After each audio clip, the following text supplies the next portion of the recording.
make me move, you make me dance, you make my heart beat super fast. You lift me up, you make me laugh. Baby, you're the best I ever had. You're the best I ever.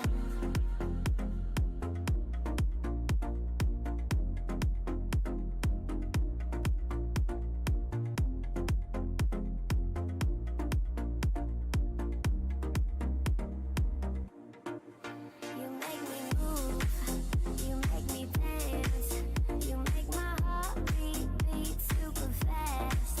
You lift me up, you make me laugh. Baby, you're the best I ever had. You're the best I ever had.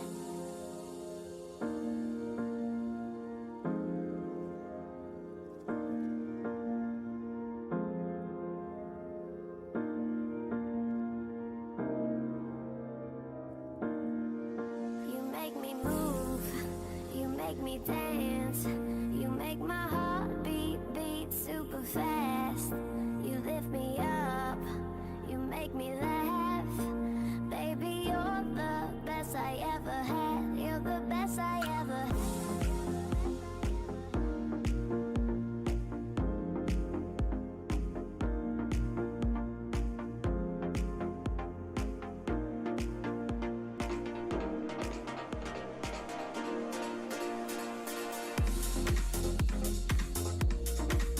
¿Cómo anda, gente? Ahí en un rato los hago aparecer al resto de los chicos. Ahí están José y Nicky que se van a estar sumando con nosotros. O sea, todavía no les avisé, creo que todavía no se dieron cuenta que están en el stream en vivo. Pero ahí les hablo. O sea, vos escuchás. Chicos, ya estamos en vivo. Los veía muy intensos ahí hablando y dije no los voy a interrumpir así de una. Y bueno, los tuve que interrumpir. Está bien. Está bien.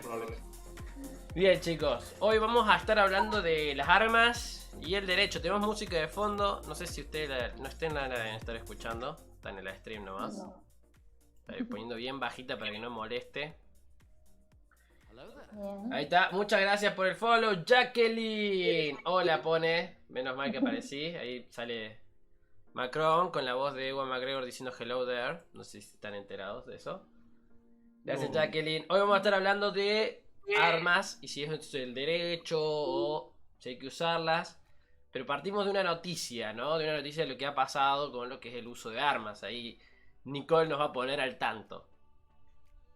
Sí, bueno, como ya deben haber escuchado, hubo un tiroteo masivo en Uvalde, Texas. Esto fue lo que hizo reabrir el debate. Es decir, no es que es extraño que pase esto, sino que nos ha dado un impacto internacional esta noticia, donde 19 niños fueron asesinados y 2 profesores. Así que bueno, hoy vamos a plantear desde un lado internacional también el tema de las armas, cómo es la venta, que ahí José es especialista en esto, así que vamos a estar contando. Oh, se lo escucho muy bajito, José. ¿Cómo? ¿Se escucha bajo? No, se me escuchó un poco bajo porque tuve que meter un poco de configuración porque estaba haciendo un poco de eco. Pero esperame un segundo que tengo que cambiar una cosita de voz y audio. Y... listo, ahora debería... Yo te escucho perfecto, estoy viendo de que se te escuche bien en el stream. Porque estaba haciendo tanto eco con Nicole que me di cuenta que hay que cambiar algún par de cositas. Ahí lo van a escuchar bien a José. Espérame un segundo, José, porque... ay, acá.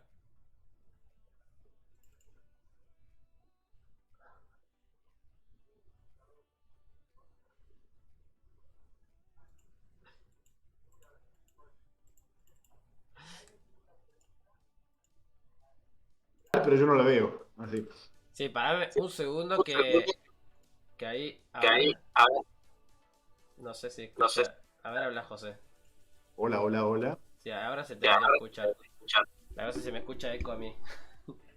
Pero bueno, ahora se te escucha. Bueno, genial, genial. Vos decís y yo arranco. Arranca nomás. Bueno, sí, como dijo Nicole recién al abrir la charla, hubo un tiroteo masivo en Uvalde, Texas. ¿Hará cuánto? Hará 2 semanas, un poquito más, me parece, donde, donde bueno, murieron muchísimas personas, eh, muchísimos chicos, muchísimos niños en edad escolar, incluso docentes fallecieron.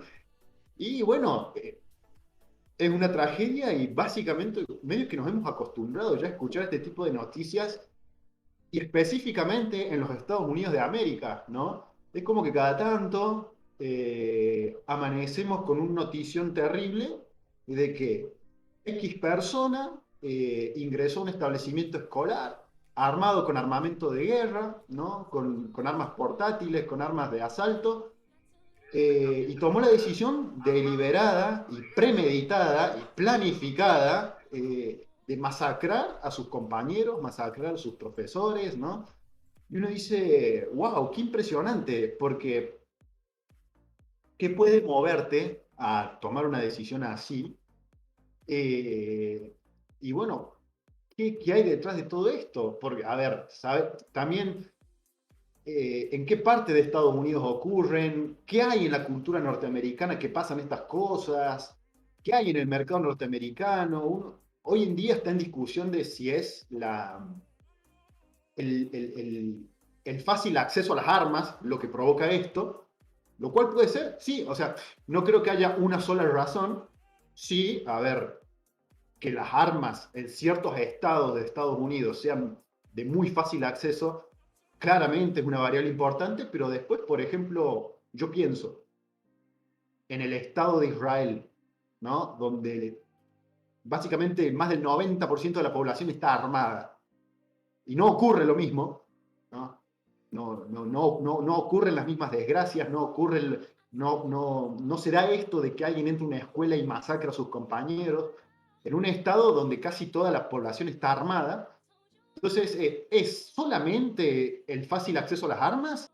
¿O hay algo más? ¿O hay algo cultural? ¿O hay otra cosa que no sabemos qué es, que está provocando esto? Eso. Eh, Esto lógicamente nos hace pensar en un montón de cosas. A ver, eh,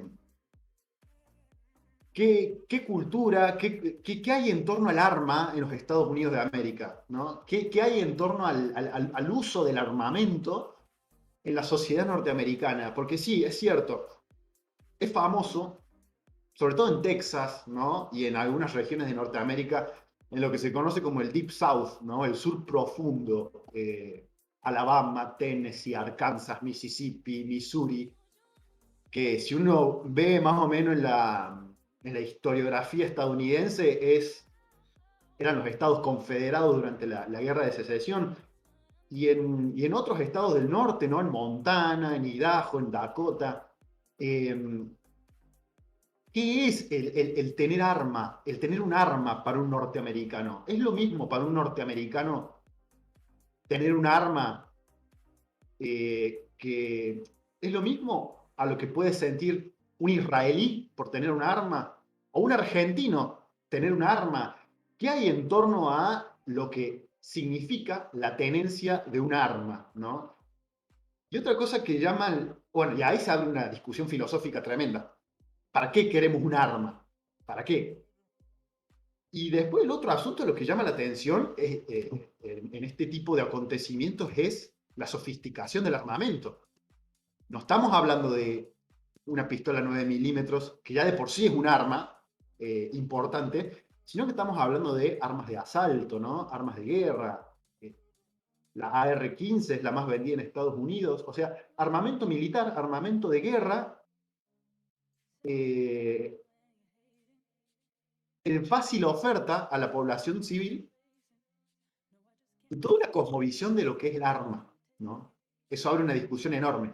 ¿Qué es para un norteamericano el poseer un arma? Y eso nos obliga a entender siglos, siglos de historia, de cultura, de filosofía, detrás de los Estados Unidos, porque las masacres no son patrimonio de los norteamericanos, ¿no?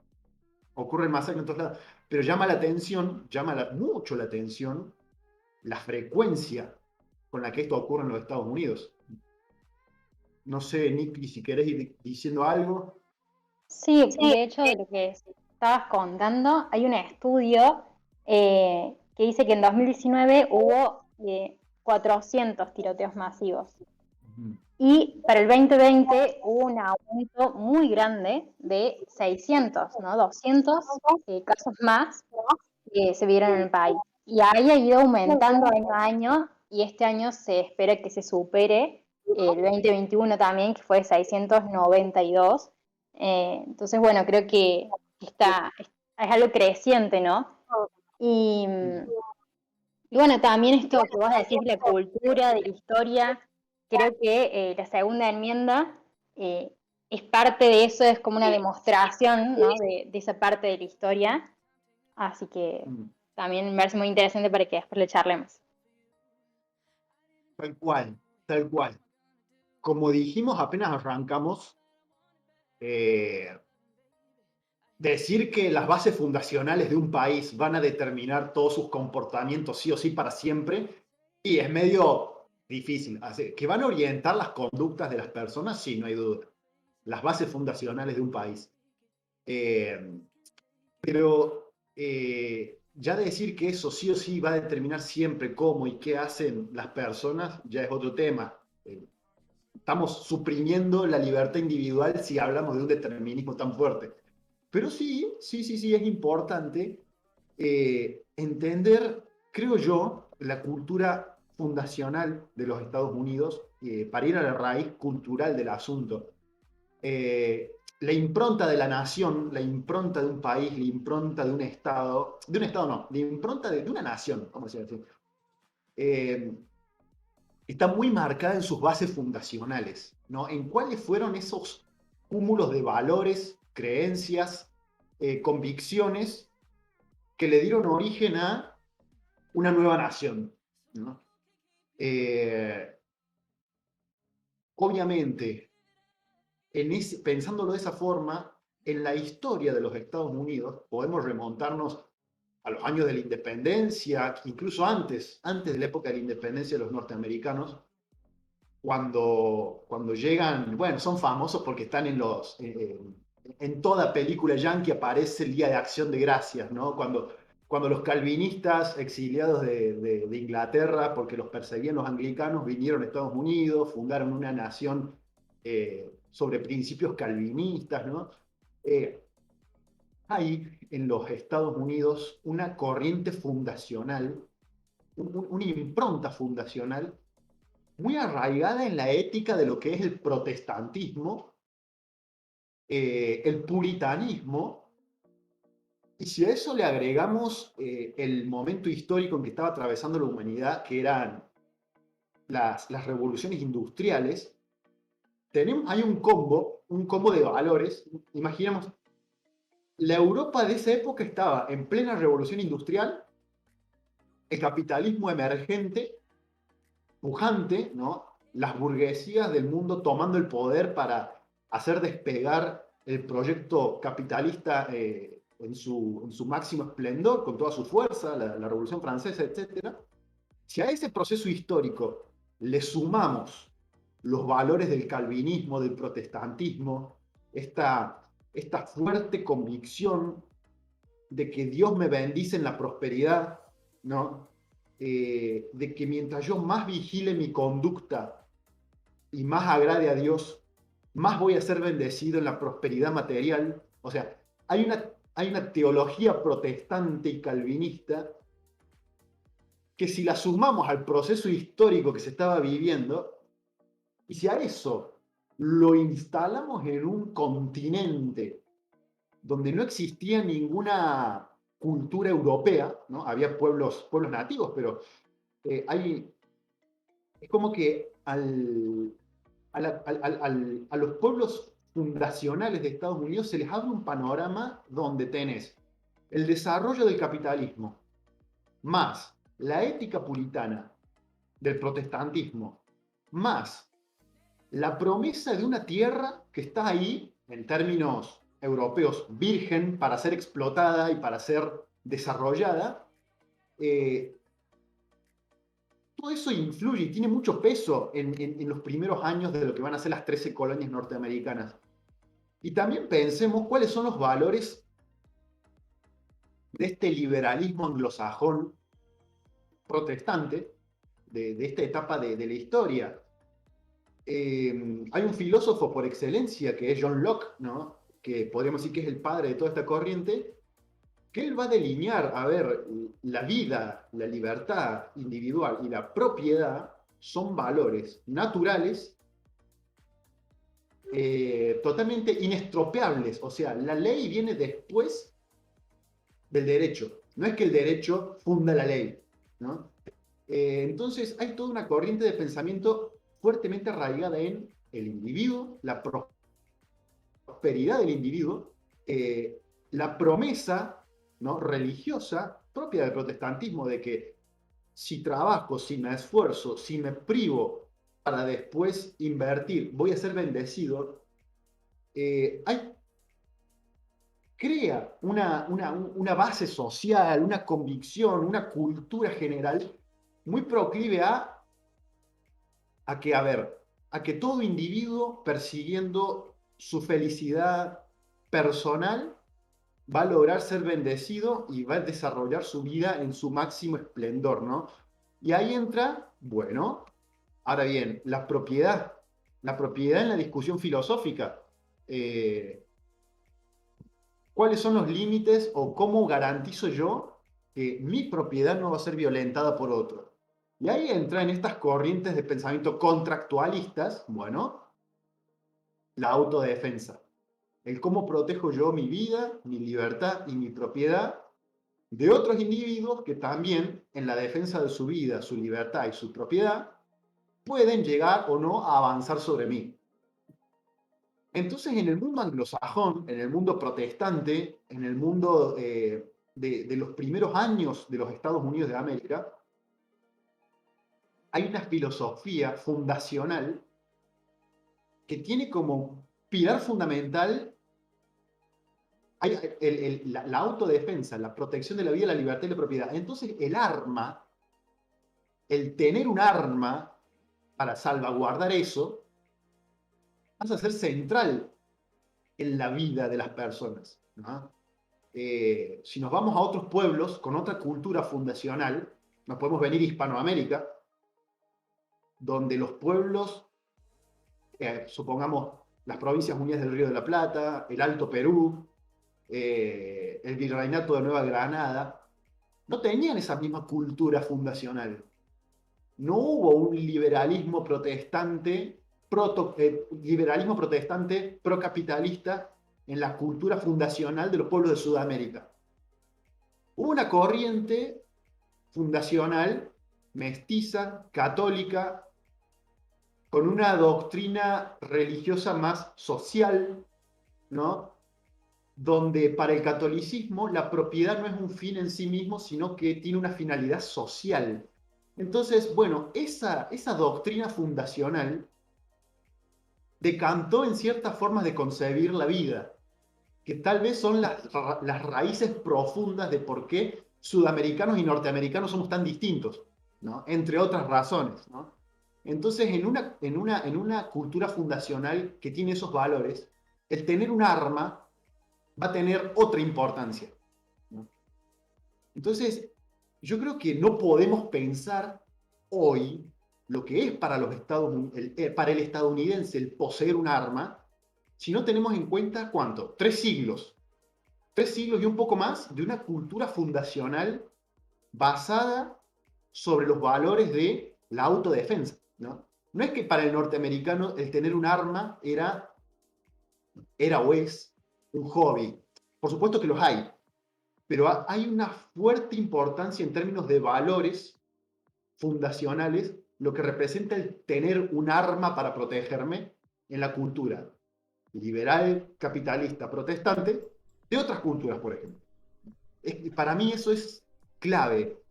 Y si se fue acrecentando la violencia en estos últimos años, habrá que buscarlo ya en otras razones, ¿no? Yo creo que la razón cultural está metida en ese asunto. Ahora bien, a eso después se le suma la sobreoferta de armas, el fácil acceso al armamento en los mercados, la violencia en las redes sociales, ¿no? Pero todo eso son fenómenos accidentales que obran sobre una esencia que es anterior, ¿no? Más o menos. Y ahí entra la historia de la segunda enmienda y todo lo que mencionaste vos, Nicole. O sea, Estados Unidos nace como nación con la convicción de que el individuo armado es guardián de su propio destino, ¿no? Sí, sí, sí. Che, José, Sí, acá hice una pregunta, Bachi le hizo para variar, que dice, ¿sería la dependencia de la vía desde un punto de vista sociológico? No estaba prestando ¿Cómo? atención cuando le hice, así que... ¿Me escuchaste bien? Sería, me faltó una parte, sería la trata que de ¿Sería no la sé qué. dependencia de la vía desde un punto de vista sociológico? ¿La dependencia de la qué? De la vía. ¿La vía o la vida? No sé, dice vía. Ah, no sé. Mirá, te dejo donde puedes ver el stream, así puedes ver las preguntas que te hacen.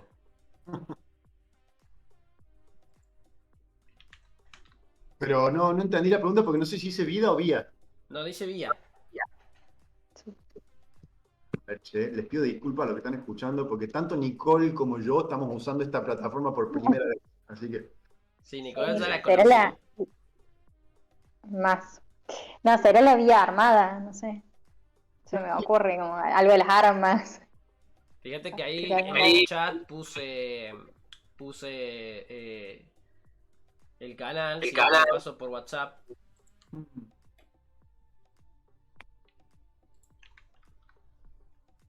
Si entras ahí, Bueno, vas a ver y vas a... Bueno, no sé la pregunta directamente ahí de Bachi, pero debería salir. bueno, no lo veo. Pero bueno. Si podés leer la pregunta, Mortal.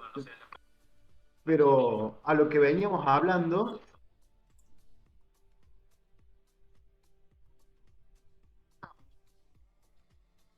Sí, se escucha eco porque Sí, José sí, no sí. tiene auriculares.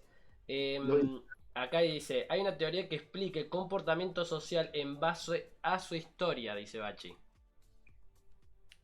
Sí, me imagino que sí. Hay un sociólogo que, bueno, si algún día entran a estudiar sociología o ciencia política, uno de base, que es Max Weber, que cuenta el rol que tuvo la ética protestante en el surgimiento del capitalismo, ¿no? Bueno, yo creo que, a ver, todo lo que ocurre en Estados Unidos con estas masacres tiene razones en cuanto a el fácil acceso a las armas, sin duda, que yo pueda ir a un Walmart y decir, me llevo una R15, una 9 milímetros y no pase nada, claramente eso influye y mucho, pero eso ocurre sobre algo anterior. Hay 300 años de una cultura donde la institución del arma es parte fundamental de la vida del individuo, ¿no? Por eso, yo creo que es importante tenerlo porque sí, o sea, es importante la limitación del acceso a las armas, sin duda, pero guarda, y volvemos a la pregunta del principio. Hay países como Israel que tienen a toda su población armada Felicitaciones por animarse y a no ocurre lo mismo, ¿no? TWTICH. ¿No habrá algo cultural, ¿no? En el fondo, más, a ver, no estoy diciendo que sea cultural salir a matar gente a un colegio, no, no, no, que no se malinterprete, por favor, sino que, a ver, claramente hay psicópatas, hay sociópatas que tienen mucho acceso a esto, pero a lo que voy, cuando se trata de regular el acceso a las armas en Estados Unidos, salta una resistencia muy fuerte, muy fuerte. ¿De dónde viene esa resistencia a controlar el acceso a las armas? Eso ya sí es cultural. ¿Por qué varios sectores de la sociedad norteamericana se oponen a que les controlen si pueden acceder o no a las armas? Eso ya es una cultura muy arraigada. ¿Sí? De hecho, también cada vez que entra en debate esto del control, Sí. se hace, o sea, la gente empieza a comprar más y más porque tienen miedo a perder ese derecho, ¿no? Entonces, eso también creo que se relaciona con lo que ibas contando. Y bueno, esta es la segunda enmienda que se hace en 1791, que lo que busca es tener una milicia ciudadana ante una invasión, que era el miedo de ese momento y en el contexto que se dio. Y esa enmienda quedó en los años y hoy está vigente. Y bueno, esta enmienda, también en casos de la Corte, se ha dado como que es el derecho a poseer y portar armas. Y bueno, así lo tienen los ciudadanos de Estados Unidos. Nunca nos olvidemos de, como bien decís vos, Nicole, el momento histórico de la segunda enmienda, la posibilidad de que el Reino Unido tomase la iniciativa de querer recuperar sus colonias perdidas en 1776, ¿no?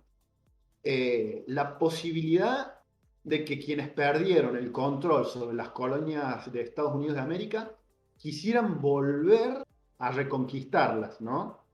A reconquistarlas en una Europa donde ya se estaba nivelando el balance de poder entre Inglaterra y Francia, ¿no? Ya faltaba poquito para que apareciera Bonaparte.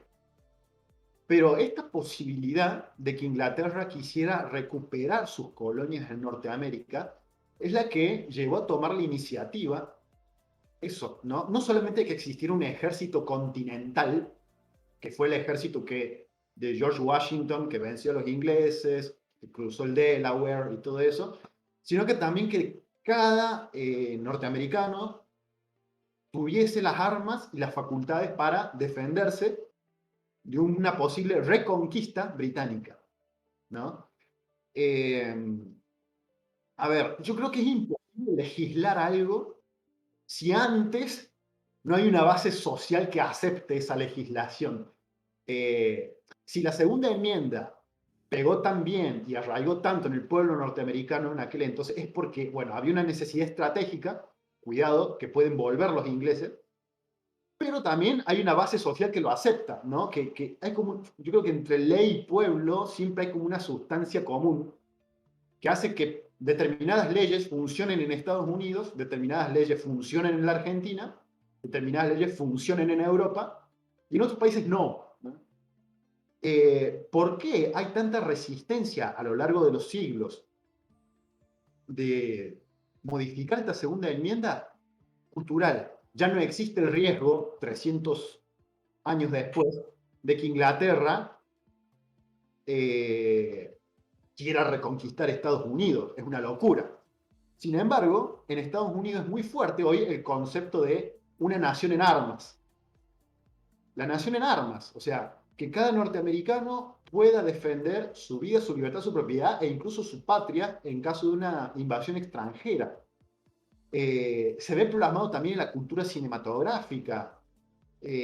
Invaden los alienígenas a Estados Unidos y sale el granjero con sus armas a reventar a tiros al extraterrestre, ¿no? Está esta noción de que a Estados Unidos la defendemos nosotros, ¿no? Que claramente ha quedado ese remanente. No está más, repito, el riesgo de que Inglaterra recupere Estados Unidos, pero está esta impronta de si nos quieren invadir, vamos a defender. La nación en armas, ¿no? No me acuerdo bien cuál es el término que se usa, pero el concepto de la nación en armas es muy fuerte en los Estados Unidos, es muy fuerte. Y bueno, también hay que tener en cuenta cómo se hizo, cómo se expandió los Estados Unidos. Si hacemos, a mí en esto el cine me parece súper definitorio. El siglo XX, el cine norteamericano, bueno, el cine es un fenómeno del siglo XIX, pero si podemos resumir el siglo XX en la industria cinematográfica norteamericana, podemos hacer un 80% de las películas es cowboys y películas bélicas, ¿no? El cowboy que lucha contra los indios y el soldado que lucha contra los nazis, ¿no? Está la impronta pistolera, ¿no? en la cultura norteamericana. Clint Eastwood el otro día cumplió 92 años. Clint Eastwood, ¿no? Hay una cultura. Sí, Bien, sí, yo estoy de acuerdo. sí, Y sí. no, seguí vos, seguí vos. No, y después sí, lo que ya es más preocupante es el acceso a, y ahí entramos a cuestiones más técnicas quizás, el acceso a armas de guerra, ¿no? Vos el otro día, Nicole, me pasaste unas estadísticas, te agradezco un montón porque yo con las estadísticas estoy, como que sí, las leo, pero estuvo muy buena la que me pasaste, que en Estados Unidos hay más armas que habitantes. Estaba re Sí. interesante eso que pasaste. Eh, Hay más armas que habitantes, creo que Estados Unidos está en 300 y algo de millones de habitantes y hay casi 400 millones de armas declaradas, ¿no? No sabemos cuántas más habrá. O sea, es como que hay una sobreoferta de armas y cuando vienen estos tiroteos masivos, llama la atención de que, a ver, el psicópata o el sociópata que entró a perpetuar la masacre entró con una AR-15, chaleco antibala, con todo no entró con una pistola, ¿no? Entró con armamento de guerra, el acceso a armamento de guerra. Eso también es algo característico de estos tiroteos, ¿no? El fácil acceso al armamento de guerra. Sí, justo hoy salió una noticia que en Nueva York o sea, están armando leyes para que se aumente la edad para el acceso. Ahora va a ser 21 años. Hay otros estados que también están tomando esta iniciativa. Y también este tema de los chalecos antibalas, porque los últimos casos se pasa que el tirador tiene ese chaleco, cuando en realidad, como vos decís, debería ser para las fuerzas. Así que bueno, ahora se está viendo de que no se puede tener fácil acceso a los chalecos antibalas también. Claro. Sí, sí, sí. A ver, cuando uno habla de armas, bueno, yo recién dije armas de guerra, fusil de asalto. ¿Qué es lo que tiene de importante este concepto?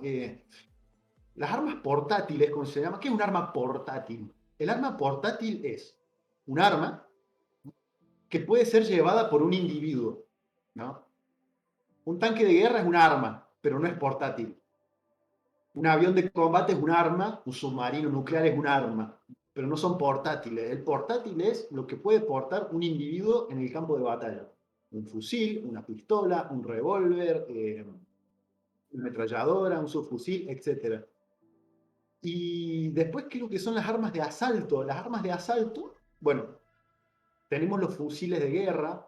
El fusil de guerra es el armamento que fue usado a lo largo de toda la historia, que tiene, bueno, un determinado calibre, un determinado alcance, un determinado impacto, una determinada fuerza, que fue el amo y soberano de los campos de batalla, ¿no? Del siglo XIX y la primera mitad del siglo XX. El fusil de asalto ya es una modificación técnica que al fusil de combate se le dan ciertas facilidades para el combate, ¿no? La posibilidad de que sea automático, en el sentido de, cuando se habla de fusil automático, semiautomático, se refiere a la cadencia de tiro, ¿no? O el automático, ta, ta, ta, ta, ta, ta, ta, o el semiautomático, ta, ta. O sea, ¿no? Ya son especificaciones más técnicas que se corresponden al armamento militar, ¿no? Acá en Argentina no podemos tener acceso. Hay una reglamentación. Yo, civil, puedo tener acceso a un arma portátil, sí, previo a haber rendido ciertos exámenes, ciertas pericias psicológicas y ciertos trámites burocráticos legislativos para que recién se me autorice a tener un arma portátil, ¿no? No un fusil de asalto, no un fusil de guerra. Esos fusiles, ese armamento está reservado en manos de las fuerzas del Estado para o la seguridad interior o la defensa nacional, ¿no?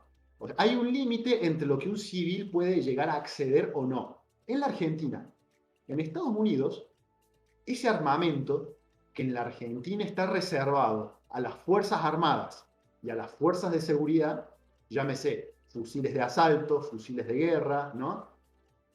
Está al alcance de individuos civiles. Y si a eso le sumamos, hay algunos estados donde puede acceder a ese tipo de armamento, la AR-15 es el mejor ejemplo, personas que lo pueden comprar y tener la anterior pericia psicológica, trámites legislativos, ¿no? O sea, está la facilidad del armamento de guerra de los fusiles de asalto, que en Argentina están reservados a Fuerzas de Seguridad y la Defensa Nacional, a personas que lo pueden acceder sin haber recibido ninguna pericia psicológica previa. Ese es el gran dilema de Estados Unidos, que cualquiera, que también se corresponde a una sobreoferta de armas. Y ahí es donde nos metemos en un terreno pantanoso. Estados Unidos tiene la industria de armamento más grande del mundo. Más grande del mundo. Y a veces suena tremendo, pero hay una sobreoferta de armas, ¿no? Se construyen más armas de las que se demandan. Entonces, hay que abrir mercados para venderlas, ¿no? Entonces, eso, bueno, sí, y ahí entran en juego agrupaciones de la sociedad civil. La más famosa es la Asociación Nacional del Rifle, ¿no? Que fue fundada en 1871, que basándose en los principios filosóficos de la autodefensa, la libre portación de armas, la segunda enmienda, hace fuerza, hace lobby para facilitar el acceso al armamento. Obviamente es una asociación que recibe mucho financiamiento de las productoras de armas y que toma como argumento moral el basamento filosófico que hay en los derechos constitucionales de Estados Unidos, ¿no? Cuando uno se opone a la Asociación Nacional del Rifle, no se está oponiendo a las armas, se está oponiendo a la Constitución, ¿no? Hay un juego discursivo ahí muy interesante y que está afianzado en una cultura norteamericana. Después, otra cosa que creo que tenemos que tener en cuenta, vos cuando arrancamos, Nicole, vos dijiste, bueno, estos tiroteos siempre estuvieron, pero en los últimos años se acrecentaron, ¿no? Es como que en el 2018 hubo muchísimos más que antes, en el 2019 hubo más, y las proyecciones, es como si la curva hubiese ido en aumento y de repente dejó de estar en un aumento gradual y empezó a estar como en un pico, ¿no? Exacto.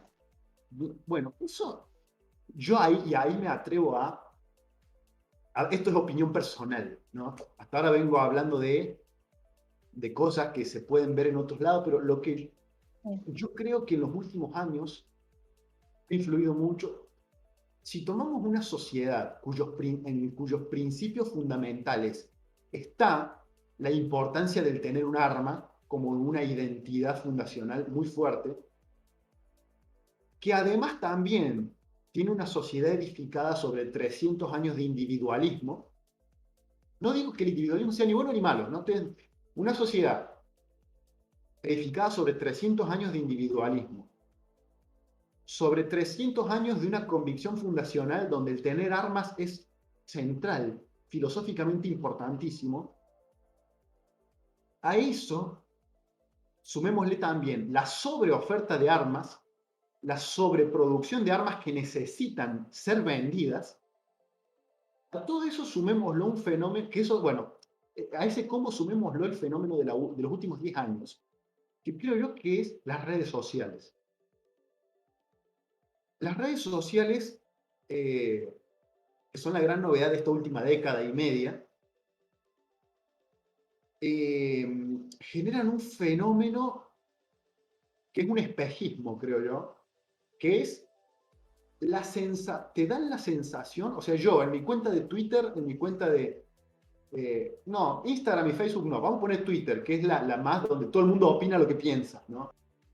Se crea esta sensación de que todos están de acuerdo conmigo, ¿no? Y yo voy seleccionando con quién quiero interactuar y con quién no, y voy creando una burbuja, un hábitat donde todo aquel que está de acuerdo conmigo está en ese hábitat y los que no, no están. Entonces uno empieza a moverse en una especie de espejismo, de ilusión, en donde cree que todos están de acuerdo con uno, ¿no? Ese fenómeno, en una sociedad individualista y con fácil acceso a las armas, me parece que es muy peligroso. Y yo creo que ahí no tengo pruebas, no tengo evidencias, pero sí tengo corazonadas, ¿no? De que ahí debe haber algo bastante importante en lo que está pasando en Estados Unidos. Juventudes ultra individualistas con acceso al armamento, a fusiles de asalto, en una cultura centenariamente pistolera. A esa cultura individual, a ese joven, de repente lo metes en un mundo virtual donde se vive en el espejismo de que todos están de acuerdo con vos. Y vos decidís qué mundo crear y qué mundo no crear, ¿no? Yo creo que ese fenómeno, que yo creo que lo irán a estudiar en un futuro porque es el fenómeno actual, es lo que está influyendo muchísimo en la mentalidad de un sociópata. Me parece, ¿no? Me parece. Como que tiene mucho que ver el fenómeno redes sociales en la radicalización de la sociedad, y en el convencimiento de estos lobos solitarios que deciden hacer algo de repente. Sí, yo creo que tiene mucho que ver. Además, también cuando sale una noticia, parece como que contagia a que otros lo hagan, ¿no? Porque, por ejemplo, este fin de semana, 11 tiroteos en una noche, entonces es como que eso también preocupa para mí de que al darse a conocer, también otros tomen la iniciativa de hacer lo mismo, ¿no? Claro. De hecho, una de las medidas de seguridad que toman las fuerzas de seguridad en el mundo es tratar de no darle publicidad al asesino, porque muchas veces, estos sociópatas buscan ser la figura de una causa, ¿no? Entonces, parte del esquema de seguridad que se monta en torno a estas tragedias es no darle mucha publicidad a la identidad del asesino, ¿no? Porque muchas veces genera eso que vos decís. Todos vemos un desgraciado, pero lamentablemente hay gente que puede llegar a ver en esa persona a un líder o a alguien, al mártir de una causa, ¿no? Y este último tiroteo tuvo otra salvedad.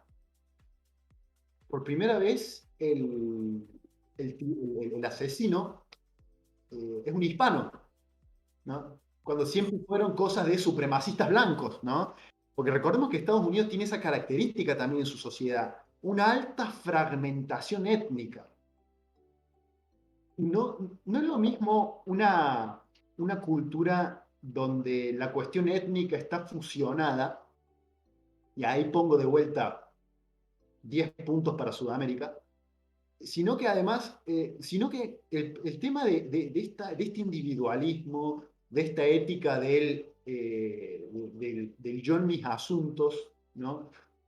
Le da pie a una fragmentación en grupos, ¿no? El individuo en algún punto necesita grupos de identificación, y fíjate vos que en Estados Unidos hay legislaciones que a nosotros en Argentina, por ejemplo, nos parecen medio inimaginables, ¿no? Dependiendo del grupo étnico al que pertenezcas, son los impuestos que vas a pagar o no, ¿no? Hispano, blanco, afroamericano, asiático, ¿no? Y hasta el momento, estos mass shooting, como se dice, en su gran mayoría eran supremacistas blancos, ¿no? Fijémonos también lo que el supremacismo blanco es en la cultura norteamericana, ¿no? Los sureños de la guerra de secesión, la nostalgia por el esclavismo, ¿no? Por primera vez, tiene como actor de la masacre a un hispano. Nada que ver con los supremacistas blancos. Entonces, epa, ¿qué pasó? ¿No? Nos pone a pensar, ¿es la violencia patrimonio del supremacismo blanco en Estados Unidos? ¿Es la violencia causada solamente por el fácil acceso a las armas, ¿no? ¿Es la violencia producto de las redes sociales o no? Son muchas variables. Si ahora ¿no? se está abordando una principal, que es, como decís vos, limitar el acceso a las armas, pero no hay otras más, ¿no? No hay otras cosas también culturales, ¿no?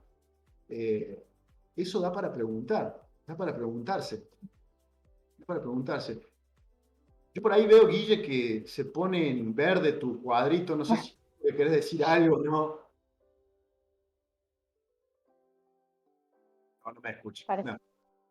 Pero bueno, eso es bastante interesante. Y bueno, y es, si lo traducimos en la política, es el pilar fundamental en la discusión, es uno de los pilares fundamentales. Los impuestos, las armas, y no sé, y la religión son creo que los 3 puntos de discusión entre republicanos y demócratas. Sí. Ahí se traduce, ¿no? Los republicanos tienen un fuerte posicionamiento y los demócratas otro. Sí, justamente te iba a decir eso, ¿no? ¿Vos cómo considerás si se puede llegar a algún acuerdo entre estos dos partidos en este tema o, no sé, debido a algo pensás que no? Qué buena pregunta. A ver, los demócratas tienen la retórica del control de armas desde hace un montón de tiempo, ¿no? El tema es que recordemos que el poder federal en Estados Unidos tiene sus limitaciones. Cada estado tiene su legislación. Así que gobiernen demócratas o republicanos la Casa Blanca, la decisión final la tienen los congresos de los estados, ¿no? A ver, si puede llegar a haber un acuerdo, y no sé, la verdad no sé. Hay un acervo cultural muy fuerte, muy fuerte. Y ahí, bueno, meto mi opinión personal, guarda con los demócratas, guarda con los demócratas. A ver, el gasto militar, los momentos en la historia de los Estados Unidos en donde el gasto militar fue más alto, fue durante los gobiernos demócratas, ¿no? Que se opongan al acceso a la venta de armas dentro de los Estados Unidos, a ver, no significa, no los exenta de nada. O sea, las presidencias de Clinton, las presidencias de Obama, las presidencias de Biden se han caracterizado por ser las principales exportadoras de armas al exterior, ¿no? Es como que da la sensación de que los republicanos quieren que se vendan armas con libertad en Estados Unidos, los demócratas no, pero los demócratas te las exportan, ¿no? Entonces es como, ¿qué pasa? Hay una sobreoferta de armas, ese es el tema, y hay una sobreproducción de armas que necesita ser vendida. Entonces, si lo pensamos en términos de frialdad y de frivolidad, la falta de guerra, la falta de conflicto me estropea el negocio, ¿no? Yo necesito que se venda esto. Y sí, los demócratas tienen una retórica muy fuerte a favor del control de armas. Pero es una realidad también que en términos de exportación de armamento, las presidencias de Clinton, Obama y Biden han sido las que más han exportado armamento, ¿no? A Siria, a Irak, a Libia, ¿no? El actual conflicto de Ucrania, ¿no? Por eso hay que tener cuidado con el discurso porque al final el armamento se sigue vendiendo. ¿Por vías legales o por vías ilegales? A ver, la venta de armas, uno cuando dice venta de armas entre estados dice, uy, no, qué turbio. Puede ser una compra legal. O sea, yo estoy, por ejemplo, ¿cómo hace un estado para adquirir armas? Supongamos que vos y yo vos sos la presidenta de Argentina, yo soy el ministro de Defensa de la Argentina. Y yo empiezo a pensar, bueno, la Fuerza Aérea Argentina se está quedando sin aviones de combate, los que le quedan ya son muy viejos, necesitamos reemplazarlos por aviones de combate nuevos. ¿Por qué? Te va a preguntar el presidente. Y porque tenemos que cuidar el espacio aéreo, ¿no? Nuestros aviones ya son viejos, listo. Entonces yo, ministro de Defensa, hago una orden de compra. Primero, tengo que buscar oferta internacional, ¿no? ¿Qué tipo de avión necesito? Que tenga estas características. ¿Quién me lo puede ofrecer? Estos proveedores. Perfecto. Hago una orden de compra, el presidente de la nación me la aprueba, y yo con esa orden de compra voy a Francia, a Israel, a Estados Unidos, ¿no? Dice, estoy buscando un avión con estas características, ¿no? Y Francia te puede decir, sí, tengo estos a disposición, no, no tengo, ¿no? Si llega a haber, hay acuerdo, perfecto, supongamos que Francia me dice, podemos ofrecer esto a tal precio, listo, se firma un acuerdo de compra, el gobierno argentino paga una parte, supongamos que Francia se compromete a venderme 20 aviones de combate. El gobierno argentino paga un porcentaje, Francia envía 8, el gobierno argentino paga otra parte, Francia envía 4 más, y ya el gobierno argentino. Es como ir pagando una deuda. Bueno, es así, vas pagando de a poco y tu proveedor te va entregando de a poco, ¿no? Así funciona la venta de armas. Y es una venta totalmente legal, totalmente transparente y totalmente necesaria. La defensa nacional se sostiene así. Sí. Y ahora bien, y ahora está la venta de armas ilegal, la que se hace por fuera de esa vía, ¿no? Todo lo que se haga por fuera de esa vía, entre un ministerio de defensa y un Estado, o entre un ministerio de defensa y una empresa, ¿no? Lo que se haga por fuera de esos canales ya es ilegal, ¿no? Unos momentos históricos en la historia, momento importante fue, por ejemplo, la caída de la Unión Soviética. De repente el Estado soviético dejó de existir y el aparato militar más grande del mundo quedó en manos de nadie, ¿no? Bueno, y ahí se hicieron muchísimos negocios turbios, ¿no? En Argentina también, ¿no? La explosión de la fábrica en Río Tercero, la aparición de armamento militar argentino en Croacia, ¿no? Está el comercio ilegal y turbio. Pero si se hace por los canales oficiales, hay comercio de armamento legal, transparente y necesario, ¿no? No es que porque un Estado le compró armas a otro es un escándalo, no, es legal. El tema es cuando se hace por fuera de esas vías oficiales. Así que bueno, no sé qué más podemos conversar, no sé si te ocurre algo, Nicole, o a vos, Guille. Bueno, acá tenemos un par de comentarios en realidad que nos han hecho en el chat A ver. del Twitch, ¿Eh? ¿no? Tenemos a Jackie que dice, incluso numerosas veces antes de realizar un ataque terrorista, publican en sus redes sociales que lo van a realizar o se fotografían con las armas. Eso es, Después, ¿qué significa eso? ¿Qué significa eso? Es, estoy embanderado en una causa y tengo gente que me sigue, ¿no? O sea, el fenómeno de redes sociales genera eso. A ver, si cuando alguien te pone like o fab en Twitter a una opinión que vos diste, lo primero que sentís es, están de acuerdo conmigo. Imagínate esa sensación en un psicópata que se cree que está encabezando una causa. sí. Y después acá el Libertinge dice, el lobo solitario es socialmente incapaz, que antes moría en el ostracismo, ahora encuentra un nicho donde puede crearse una identidad ficticia, hallar validación y volverse influyente. Mirá, che, los dos comentarios fueron a las redes sociales. Yo creo que es lo novedoso de este tiempo. Estados Unidos siempre tuvo una cultura pistolera, siempre tuvo libre acceso a las armas, está fundado sobre pilares filosóficos donde el armamento es importante, tiene una sociedad individualista, siempre la tuvo, pero lo que es nuevo desde hace 15 años es el nicho en las redes sociales. Yo creo que ahí hay algo novedoso y hace que esto se esté yendo por las nubes. Claro, Así normal. que Normal. sí, Bueno, Nicky, ¿querés desagregar algo más? ¿Ya cerraríamos ahora o...? Sí, ya estaríamos como cerrando más que nada. yo creo que sí, yo creo que sí. Bueno, no, sí, agregar a la pregunta que le había hecho José, que nada, coincido bastante porque también esto de la puja entre los dos partidos es que es muy difícil que se llegue a un acuerdo. Claramente cada uno va por el lado de sus votantes y son posiciones muy opuestas. Así que bueno, no sé si estamos frente a un proceso de cambio en esto y qué medidas se van a tomar. Sí, sí, sí. Este suceso fortalece a los demócratas en la opinión pública. Va, en la opinión pública no sé. afirma la identidad demócrata.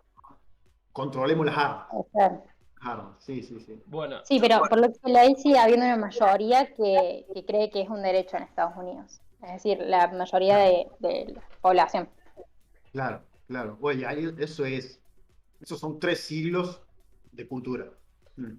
bueno, yo no estuve en una parte de la charla, pero hablaron de las implicancias internacionales. O sea, la Asociación Nacional de Rifle tiene su influencia internacional, financia movimientos internacionales para que el derecho de armas se use también en otros países, que no haya una presión Claro. internacional tan grande sobre,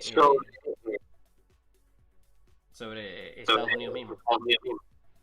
Claro, claro. Sí. Bueno, si no hay más nada que sumar, vamos dejando acá este stream de Córdoba Global.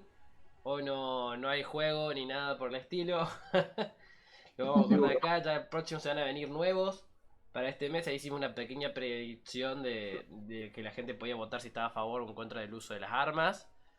Y terminó ganando el sí, están de acuerdo al libre uso de armas. ¿En qué nicho hiciste la encuesta? Es importante también. Acá, entre los 9 personas que hay acá viéndonos. Ah, bueno. Bueno, muchas gracias a todos los que Bueno. se sumaron al stream. Muchas gracias a ustedes, chicos, por participar. Se van a venir más streams a futuro en este mes si se puede. Y nos vamos despidiendo, chicos. Me estoy dando cuenta que tengo un aire a Zelensky. Me tengo que afeitar. Sí. Bueno, chicos, nos vemos. Un saludo a todos y muchas gracias. Nos vemos. Nos vemos. Nos vemos. Chau, chau. Que anden bien.